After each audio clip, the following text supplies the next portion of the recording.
Morning everyone, welcome back to Sew Granny Sew.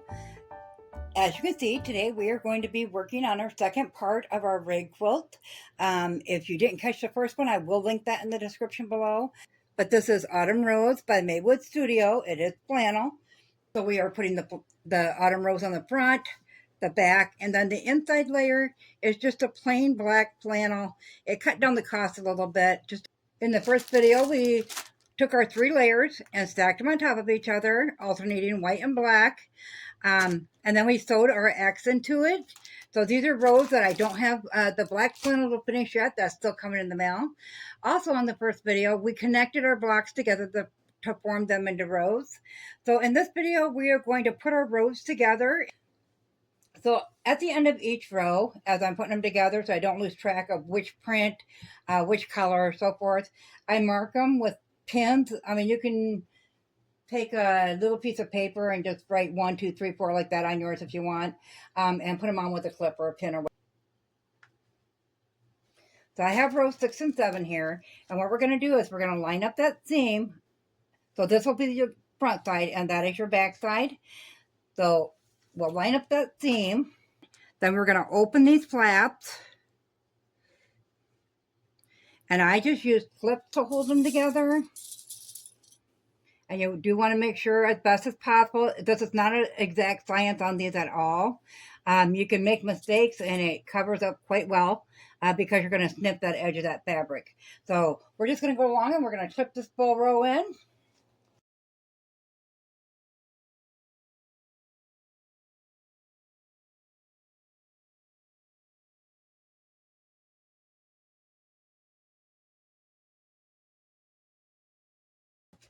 Okay, so once we have it clipped in, one thing you want to note is if your machine or your needles are being touchy, you are sewing through it at these given seams here. You're sewing 3 layers here, 3 there, 3 there, and 3 there. So you're sewing through 12 layers of flannel. My needle is a quilting needle I have in, and it has been doing great with sewing it, not a problem. But if you're having issues, go ahead and switch out your needle to maybe a denim needle or something, and I'm sure that will make it through just fine. If you go slow over those seams, though, I'm finding not to have any issues with it, with this particular flannel. So we're going to take that to the machine, and we're going to sew a 3/4 inch seam, leaving 3/4 inch, just as we did here at the top there, and get that joined in. So I'll get that done, and I'll meet you back here.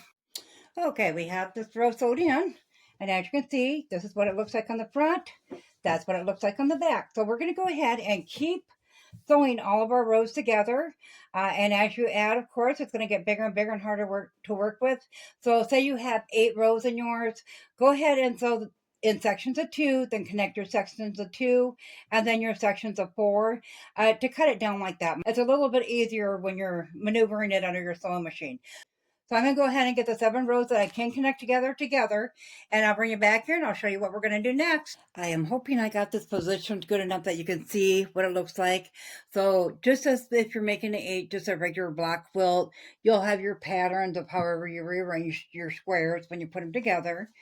So next up, we need to go around the outside edge on the full quilt with that 3/4 inch seam allowance on there. So we'll just do a straight stitch like that.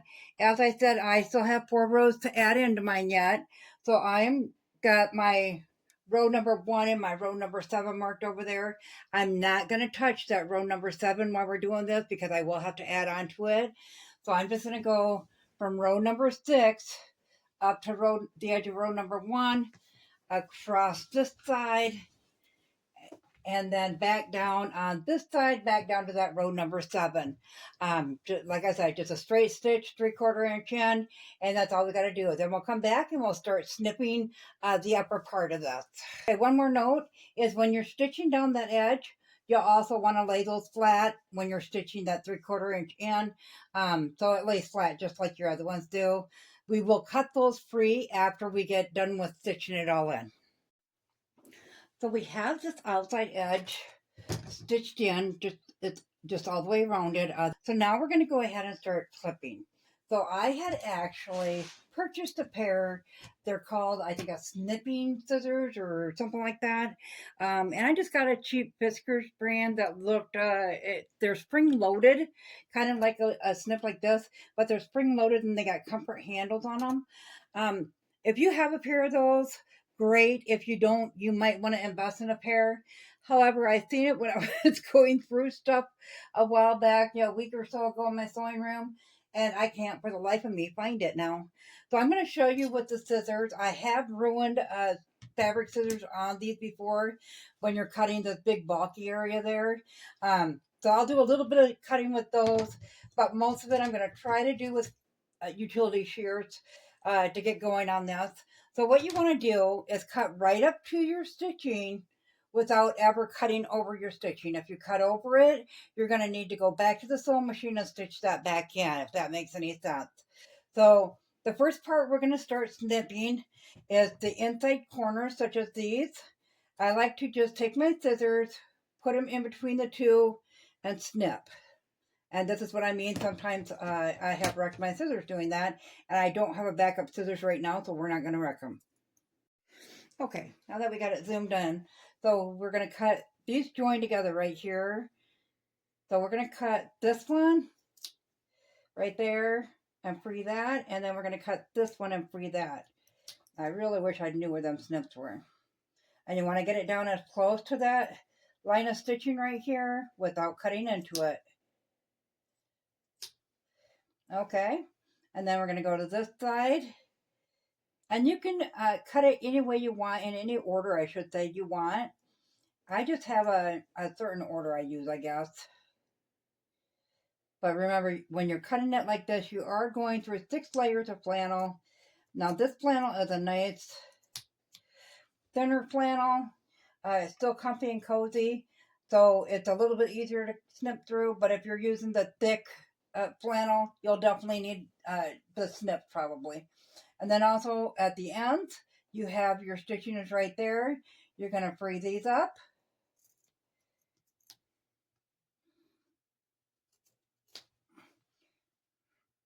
And on the inside row, and I always just do both sides of it. I mean, you can do one row at a time, start to finish, or you can work simultaneously on both sides of the fabric.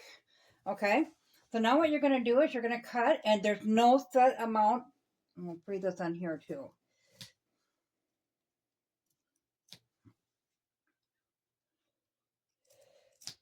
There's no set width. I like to give probably about 3/4 inch on my snipping. So I'll just go like this.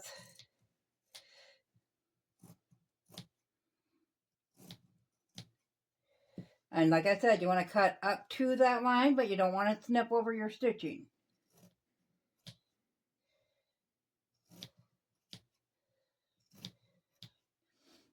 And then you'll turn it. And work your way around the block. But I always leave the seams stitched up. So cut that free. And then I kind of stagger them. So maybe there. Now this is where you got to be careful going up to the line, but don't go over it. Your stitching line.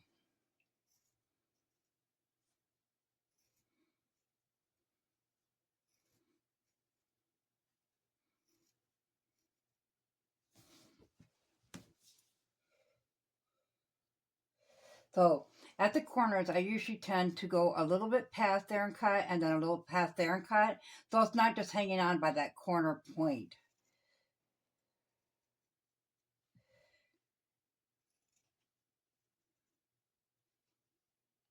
And there's, other people do it differently, and you can kind of just set your own way of doing it.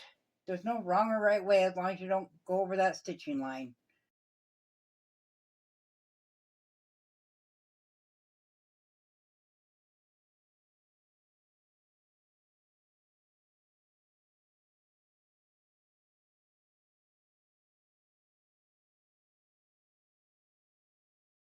Okay, so this block here is all done. And you're going to work your way all the way back and forth down your quilt or whichever order you're going in to get it all snipped. When you do these, if you're doing it as a gift, it's nice to wash it the first time so the fraying starts, because it looks so much different after the fraying has taken place. You wash it, you dry it, pull it out. For home use, I usually do it a couple times to get it nice and softened up.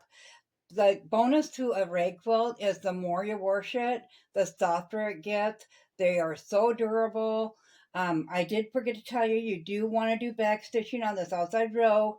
The rest of mine I generally don't, because you're stitching over them again anyway. Make sure you do use the back stitching on the outside row. This is a perfect job to sit down, watch a movie or whatever. I like listening to my audio Bible.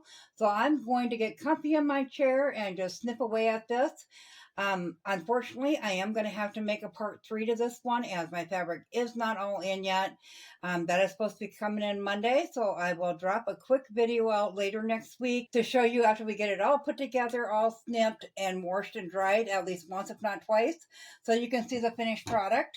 So let me know in the comments below if you've ever made a rag quilt and how it went for you. As always, guys, if you found this video useful, go ahead and give it a big thumbs up. It really helps our channel grow. If you haven't subscribed yet, go ahead and hit that subscribe button, because we'd love to have you here at Sew Granny Sew. Thanks all. Have a great day. Bye.